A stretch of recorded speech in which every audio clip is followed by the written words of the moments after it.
Welcome to Brattleboro's Town Matters podcast. This podcast is a quick update on what's happening in Brattleboro town government. I'm your host, Town Manager John Potter, broadcasting from the BCTV studios in Brattleboro, Vermont. Today we're going to look back at the October 15th, 2024 Brattleboro Select Board meeting, and then I'll give you a summary of the agendas for an upcoming special meeting on Wednesday, October 30th, and a regular meeting on Tuesday, November 5th.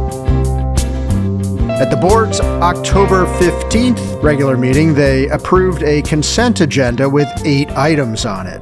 This included the approval of use of the Global Warming Solutions Fund for the purchase of a Chevrolet EV vehicle. It also included approval of a first and second class liquor license for Hool's Wine LLC and a renewal of a first and third class liquor license, as well as an outside consumption permit for the Heart Rose Club. Also in the consent agenda, the board ratified acceptance of a $10,000 grant from the Center for Technical and Civic Life, and they approved the renewal of the calendar year 2025 medical plan with Blue Cross Blue Shield. They ratified the town manager's acceptance of a $1.6 million capital project grant for public libraries. They also ratified a $2.6275 per gallon bid for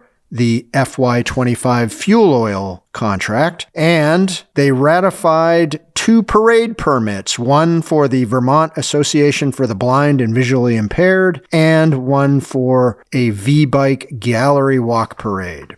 And that consent agenda approval passed by a vote of 5-0. Next, the board was joined by the chair of the Human Services Review Committee, David Miner, who discussed various aspects of the committee's work, including their allocation process. No motion was made for this item. Next, the board considered a first and third class liquor license, an outside consumption permit, and an annual entertainment license for Marigold, located at 157 Main Street. That is the former River Garden. And the board heard from the proposer and from the public, and they made a motion to approve these licenses and amended that motion to approve it with a stipulation that the licenses would allow for weeknights and Sundays until 11 p.m. and Fridays and Saturdays until 12 a.m. And the amended motion passed by a vote of 4-1. Following Marigold, the board heard options on the solid waste program. Representatives from Casella were in attendance at the meeting, and they answered questions from the board. The town staff discussed 2 options that are currently being focused on, option A and an option B. Option A would not include trash collection done by the town and would instead put that burden back on individual households, or option B, which would continue with an every other week trash collection and every other week recycling collection and a weekly compost collection. No motion was required for this item, and there will be further discussions about solid waste at an upcoming meeting. The item on their agenda, review of debt management guidelines, was tabled, and the board agreed to do that due to time constraints in the meeting. And then they took up a discussion of the police substation plan proposed for installation at the Brattleboro Transportation Center. The plans for the police substation and costs were described and discussed, and the idea of using the revolving loan fund to pay for these improvements was made, and some consideration was made of whether all of the components in the plan should be funded or some possibly removed. No motion was required for this item, and it will also be taken up again at an upcoming meeting.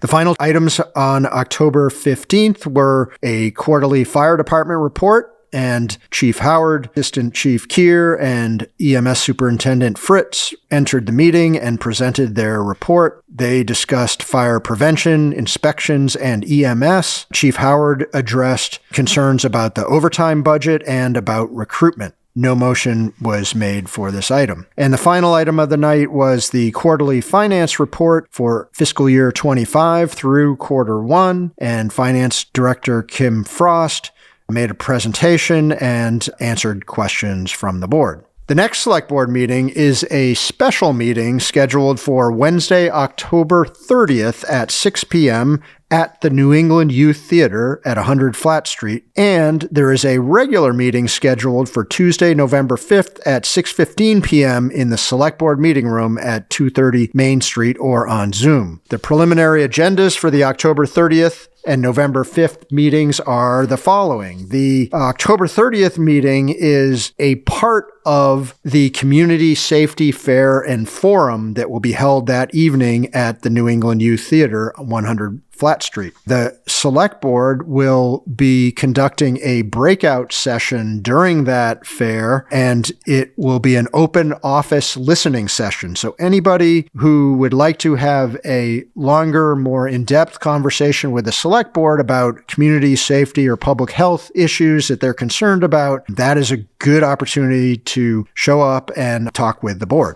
Then on November 5th, the following Tuesday, there will be the board's regularly scheduled meeting. And on the agenda for November 5th is 6 items on consent. They'll consider a first-class liquor license, an outside consumption permit, and an annual entertainment license for North Chair Brewing, LLC, which I believe is on Frost Street. They'll be considering award of a bid for snow removal.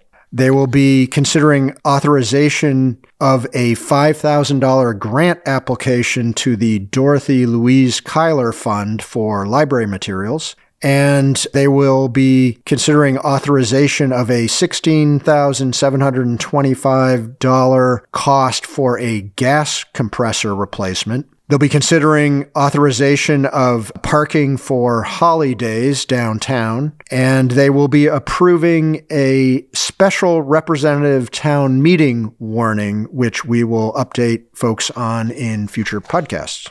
Under old business on November 5th, the board will be ratifying some changes to their decision on the Marigold first and third class liquor license and outside consumption permit that was approved at the October 15th meeting. There were certain things there that the town council has raised as an issue in that approval, and so they'll be discussing that again on November 5th. Under new business, there's only one item, and that is the board will hear the fiscal year 26 base budget and budget alternates that staff have put together. And this will just be a discussion of the base budget, what that's looking like so far, and what the possible changes to it could be. And that is what will be discussed on November 5th. I have a few announcements. The town's budget open house will be held on November 12th from 4 to 6 p.m. at Brooks Memorial Library. And this is an opportunity to discuss the fiscal year 26 budget directly with town staff. More information about the budget process can be found at brattleboro.gov/FY26budget.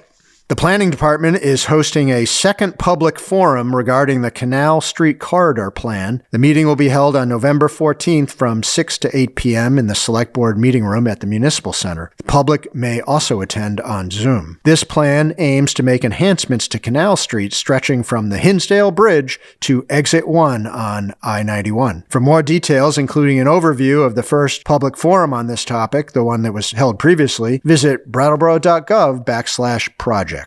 The Vermont Department of Forests, Parks, and Recreation has issued an order for all the state's fire wardens to cease issuing burning permits from October 28th through November 11th at 3 p.m. The order can be revoked earlier if conditions warrant. This is our final podcast before the general election, so if you plan to vote in person, reminder, the polls will be open on November 5th from 7 a.m. to 7 p.m. The polling place for all 3 districts in Brattleboro is at the American Legion located on Linden Street, 32 Linden Street. Vermont has same-day voter registration. However, to save time on Election Day, please register in advance by visiting the state's online voter registration system, which can be found at olvr.vermont.gov. So that's a few announcements and what's happening in Brattleboro Town Government with the Select Board. Please reach out at townmatters@brattleboro.gov if you have any feedback on this podcast. There's lots of additional information on the website, brattleboro.gov, about what's discussed at the Select Board meetings, so please check that out for agendas, reports, and backup materials. Thanks for listening, and hope everyone's enjoying our great fall weather, and we'll talk with you soon.